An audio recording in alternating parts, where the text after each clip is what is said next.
I want people to listen to me on YouTube. I want to influence people. I had some cases of drug abuse and actually I got freaked out from my mind. I spent 20 years of my life in education, but now I see my education is not useful for me. Ever since I graduated from engineering, the constant question has always been, when are you going to get married? As a generation, we feel that we have a million things we want to try, but in this system, we are not able to try those million things. Because in the end, it's my life and I have to achieve what I want to achieve. Since 2 years, I'm stuck in my life. There's nothing new. Youth means it's life in making. Youth means an exuberant energy. The problem with the youth is they don't have the necessary clarity nor balance. If you could bring 10% more clarity and balance in their life, this energy would translate into something fantastic. So, as a part of this, we are launching a campaign called Youth and Truth. I'm putting 1 full month of my time traveling across the country and causing a buzz about this among the youth. You will see a very different Sadhguru because I will dress differently, speak differently, do everything differently with them. We did a survey and we found that a lot of students are under stress. Is there a way where we can be free of this? The significance of being in a technological institute is not about just getting qualified to get some job somewhere or a passport out of the country. It should become a way of creating life, making life happen better than the way it's happening right now. If you really want to address the issues in the world, this one should never be an issue, isn't it? Please make yourself like this, that you are never the problem, you're always a part of the solution. Two major problems we all face are identity crisis and self-doubt. What advice can you give us? Doubt is a very good thing. Only idiots are dead sure of what they're doing. Either you must be an idiot or you must be a fanatic. Otherwise, every moment there's a doubt about everything. It's a good way to live. From the day you are born, your parents, every other adult, the school, everybody is trying to educate you about something that's not worked in their life. Whenever you ask a question for which they have no answer, people get angry. A question is only a tool to dig deep. Question is a tool to enter new territory. My message to all the youth, you can ask Sadhguru all kind of questions, about monthly cycles, about sex, drugs, all scandalous questions They know all those… No, they don't. This is being pitched as Youth and Truth, unplug with Sadhguru, ask whatever you… Ask whatever you Nothing want. is a taboo. Essentially a long spell of peaceful, civilized life. A long spell. You must understand this. The reason why we got this long spell is, in the north, we were protected by the Himalayan ranges, in the south, by the Indian Ocean. So this is Himalaya, the Indian Ocean that we call today as Indian Ocean, at that time was called as Indusagara. This is why we took the identity, he and do, Hindu. Hindu is not a religion, not a belief system, not a God-oriented thing, it is a geographical identity. Unfortunately, it's turned into many things today, that's a different thing. So, we identified with these two geographical features because we realized it's only because of these features that we had an undisturbed civilization growing without any external agencies coming and disturbing us. When there is a long spell for a human being where he doesn't have to fight for his survival on a daily basis, that is when human genius flowers. In many ways, human genius flowered. We produced the greatest mathematicians, greatest astronomers, greatest musicians, all kinds of people. And many technologies which we refused to use simply because we foresaw if you go this way, what will happen to the world, various things. If you look back on the glorious history of this country, it is simply because, which is true even today, see, you can build a great society or a great nation or a great world not by talking about it, only by building individual human beings who are truly great. Without great human beings, where is a great society? Society is just a word. Nation is just a word, world is just a word. Individual human beings are the only reality. What kind of people we are, that's the kind of India we have, isn't it? So, the focus, right from ancient times in this country, was always about individual development. We never see… this is why the Western commentators are missing the entire point. They think India never had a civilization because we never spoke about it. We refuse to speak about society, about nation. We only spoke about individual development because if you generate great individuals, we will naturally have a great society. A great society is a consequence, it is not the cause. The cause is great individuals. So our focus was always on producing great human beings, never on producing a great society or a nation.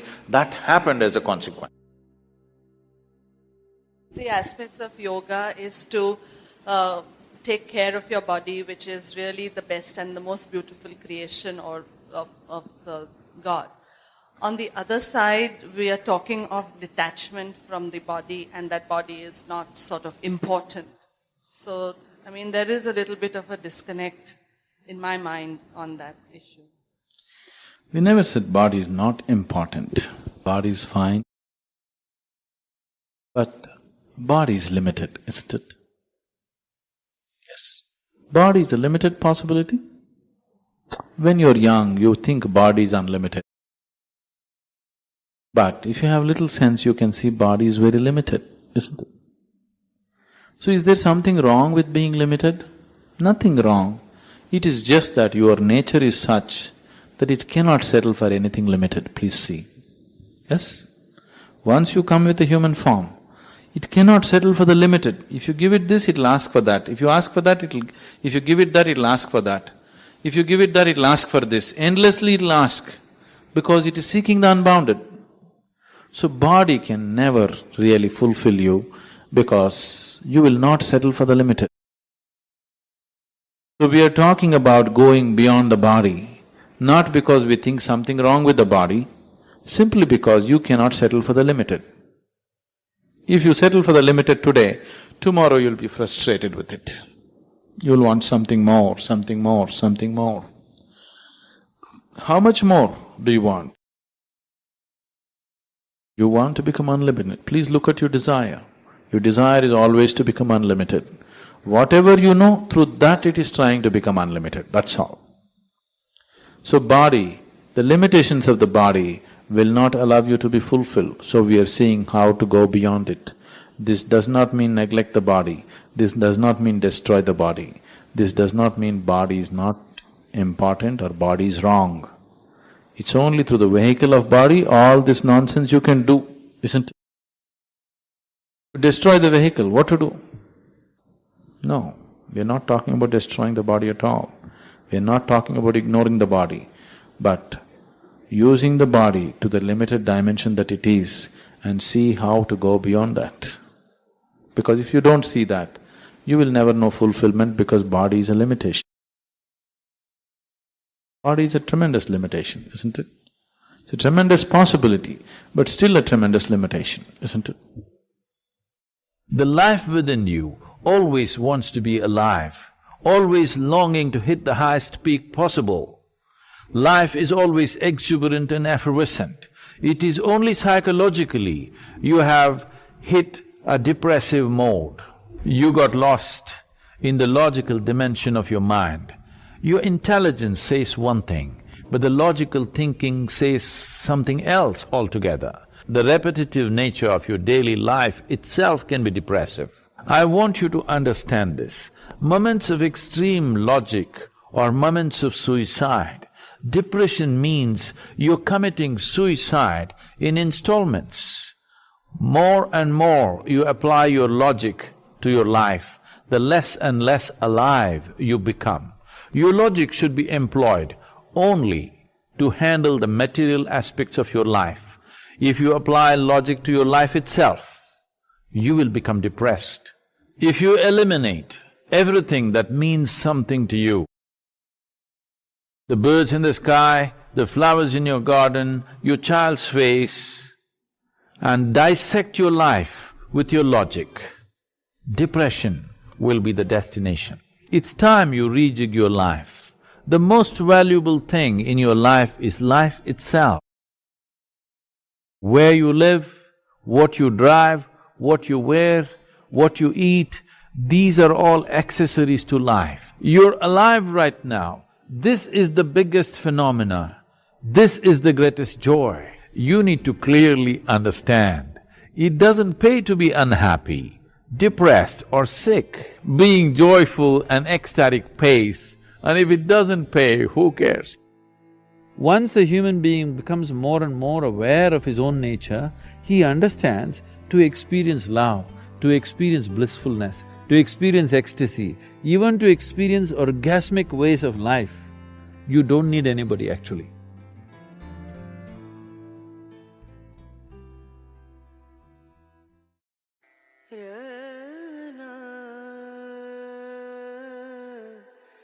When people set off on pilgrimages in the past in India, a pilgrimage means the entire village or the town worship that man who is living because he is taking a step from which there may be no turning back.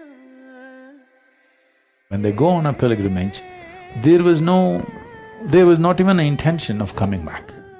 If they come back, it was considered a miracle because without any kind of modern amenities, I want you to imagine yourself going through these mountains without your down jacket, your hi-fi boots and so many things, barefoot, walking maybe with a woolen rug.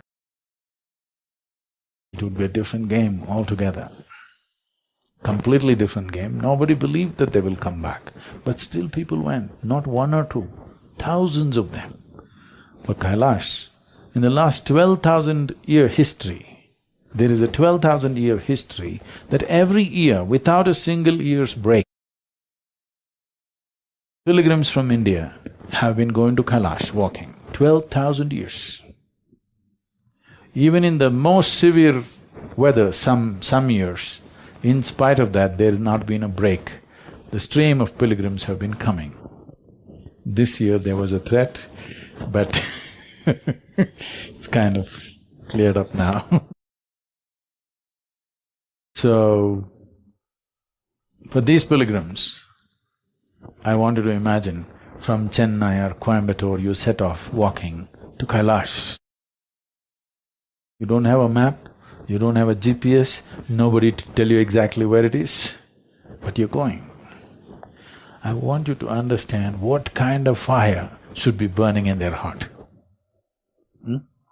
What kind of fire should be burning in a man's heart to leave everything that he knows, all the comforts, everything that matters to him and go away somewhere, not knowing whether he will come back or not. It doesn't matter. Today we have conveniences, we have comforts, but don't miss the significance. I want you to walk like how they walked 1,000 years ago. With what kind of fire they must have walked, putting their life at stake, putting everything that they valued in their life at stake, okay? Not knowing what will happen to them, just going. When people went about chanting Shiva and walked from the southern tip of India to somewhere here, they were not trying to follow a religion. There was no religion for that. They were religionless people. They had no distinction between, oh, this is my kind of belief versus your kind of belief. They just saw the sound as a tool to hang on to. If you use the tool effectively, it'll do wonders to you. They never saw it as a religion. It's only later on, when competition came, the entire thing got projected as yours versus mine. There was no such thing. India is a religionless land, there never was a religion, okay? Spiritual process means this, it's not about how you look for somebody, how you are within yourself, because this is the quality of your life. If you sit here, how beautiful a life are you within yourself? Nobody can see this, nobody need to clap their hands for this, nobody need to give you a prize for this, nobody need to give you a job for this, nobody is going to even pay attention to this. But this is worthwhile, that you are a beautiful life. It is truly worthwhile that if you sit here, you are a beautiful life within yourself. This is the most worthwhile thing. If this doesn't happen, how will you ever taste life? All that's happening is just psychological drama of your own thoughts and emotions endlessly. To make this happen for yourself, you must walk with the same spirit and fire as the pilgrims, right from ancient times, have done. Then you will know something which is not just the colors of life, but that which is the basis of life. When you take to Kailash, from the place where you walk, it's literally like you're walking on the body of Shiva, a being of his proportions. In many ways, has laid himself down to be walked upon. Why Kailash is held as the abode of Shiva is not because he's sitting on top of the mountain, because everything that he knew, he stored in this mountain. What that mountain represents and what it is capable of is so immense. Your ability to make use of it, I don't believe you can. It takes a lot of knowledge and capability. But you cannot miss the immensity of it. Nobody can miss the immensity of it if they go with the right sense of openness in them.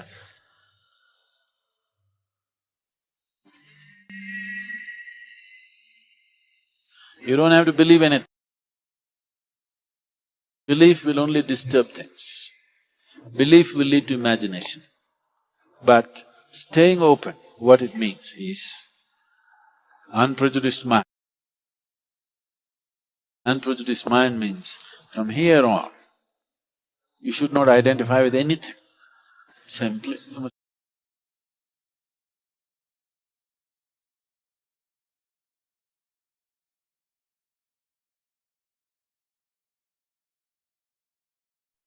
In a world full of cuts, short videos, and distractions, you chose to stay and listen until the end. That already says a lot about your willingness to look deeper. Drop your city in the comments, and if you'd like, subscribe and share this video with someone who's also not afraid to think. Thank you, a big hug to you, and see you in the next video.